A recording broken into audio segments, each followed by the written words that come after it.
entre Martigues et Bordeaux. Rennes-Nice, Stéphane Beignet. 21 minutes avant la fin de la rencontre et c'est le Stade Rennais qui mène face à Nice 1-0, but marqué par Pierre-Yves André à la 54e minute. Cannes-Monaco, Jeanne Sacomano. 20 minutes ici à Nîmes pour Cannes-Monaco et c'est Monaco qui mène 1-0.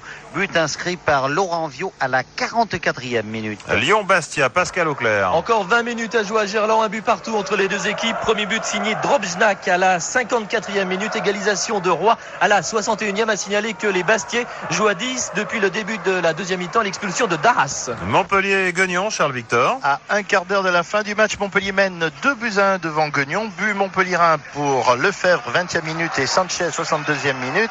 Et c'est Traoré sur pénalty à la 45e minute qui a marqué le but guignonnais. Strasbourg-Saint-Etienne, Hervé Bride. 26 minutes de jeu à la Méno, 2-0 pour Strasbourg. Les buts Zitelli, 52e, Sauzé, 58e. Lens-Guingamp, Jean-Claude Jean. Eh bien, il reste un quart d'heure à jouer, 14 minutes très exactement. Et c'est Guingamp qui mène ici au Stade Bollaert, 1-0, but de Barret à la 55e minute. Le Havre-Nantes, Christophe Cessieux. 28 minutes en deuxième mi-temps, toujours 1-0 pour Nantes, but marqué par Wedek à la 3e minute. On entame le dernier quart d'heure de cette soirée, la 15e du nom, 15e journée du championnat de France de première division. Strasbourg-Saint-Etienne, deuxième match du jour de la grille du loto sportif. Hervé Bride. 27e minute de jeu, Strasbourg mène 2-0, ça s'est un petit peu calmé.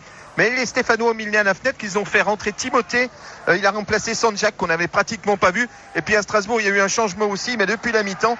Et ce changement, il était Dacour qui est sorti remplacé par Rod. Une balle pour Keller dans la surface de réparation. Attention, Goël qui récupère.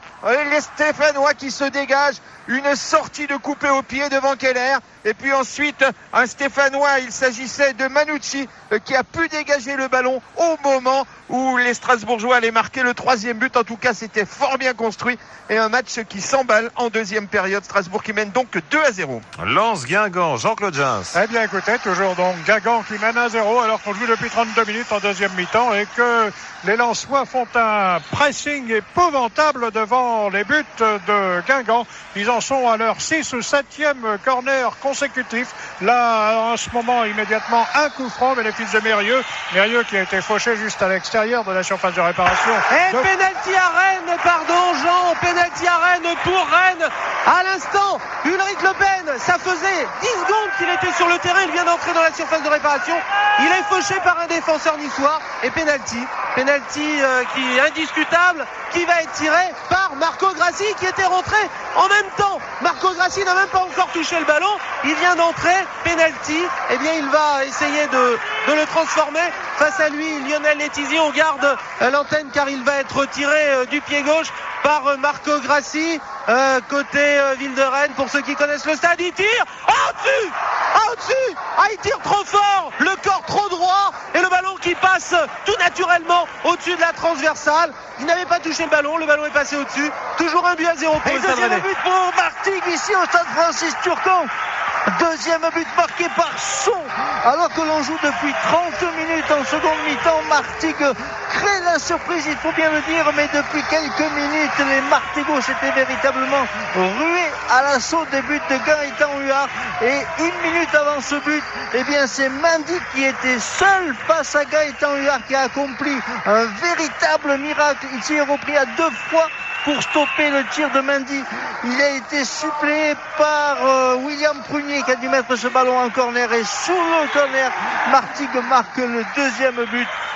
Incroyable pour des joueurs martigaux qui étaient vraiment malmenés à la fin de la première mi-temps et qui à un quart d'heure de la fin prennent l'avantage après avoir été menés 1-0. Reste exactement 14 minutes à jouer. Martigues 2, Bordeaux 1. Et dès qu'il y a des buts, mon cher Jean, à Lens, vous connaissez la musique. À Lens, on attend toujours des buts, surtout côté lensois pour les 30 000 spectateurs qui sont là dans les tribunes, mais ça n'en prend pas le chemin parce que cette défense de Guingamp qui n'a encaissé que 8 buts depuis le début du championnat, semble invulnérable. On a assisté à des situations brûlantes là devant les buts de Guingamp, mais rien n'y fait. Il y a toujours un pied, il y a toujours quelque chose. Rien n'y fait et peut-être aussi que les Lensois ne sont pas assez adroits aussi ou qu'ils sont émoussés après la succession de matchs difficiles. Toujours égalisation guignonnaise sur une superbe reprise de Philippe Brunel suite à une déviation de Traoré de la tête.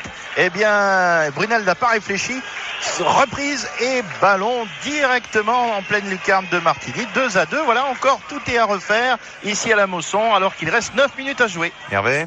Brunel qui joue à Lens, si ma mémoire ne me trompe pas. Europe 1, 21h35. Le Havre, Nantes, Christophe Cessieux. Il reste encore 13 minutes ici à Deschazos, toujours 1-0 pour Nantes, mais ça ressemble un peu à Fort Alamo devant le but nantais, tant les Havrais dominent depuis le début de cette deuxième mi-temps. Des Havrais qui se créent maintes occasions, pas des occasions très franches, c'est vrai que c'est un petit peu brouillon, mais malgré tout il y a eu quelques tirs, notamment tout à l'heure Caveglia qui a obligé Casagrande à se coucher, puis ensuite Diawara, un tir croisé, un petit peu trop croisé puisqu'il est passé à côté, mais les Havrais poussent, ils sont poussés aussi par leur public, mais pour l'instant ça ne rentre pas, et les Nantais qui essayent de mettre un peu le pied sur le ballon parce que pour l'instant ils sont pas au mieux. Donc après à 12 minutes de la fin du match, toujours 1-0 pour le champion de France. Auxerre, Lille, Pierre-Louis Basse. Auxerre Lille, toujours 2-1 pour Lille. Nous étions en train de dire avec Gérard Delorme que le petit Jason Boutoil avait gagné sa soirée, en tout cas pour l'instant, puisqu'il a 2 buts au compteur, et des Auxerrois, Gérard, qui sont franchement décevants, à l'image de Saïb là, qui a encore envoyé un ballon n'importe où, n'importe comment. Quel gâchis! Trop de joueurs dans cette équipe sont actuellement hors de forme. Oui, absolument, on peut les citer. D'ailleurs, Saïb, Guy Varche aussi qui ne répond pas aux promesses, et aussi en défense Taribo West qui est pas très heureux dans la relance. Donc les Auxerrois sont à la peine. Ils n'arrivent pas à poser le ballon comme ils l'avaient fait pendant le premier quart d'heure. Et dans ces conditions, les Lillois arrivent avant et les Lillois font le jeu. Et Boutoil qui est rentré, le joker de Cavalier, il a marqué ses 2 buts.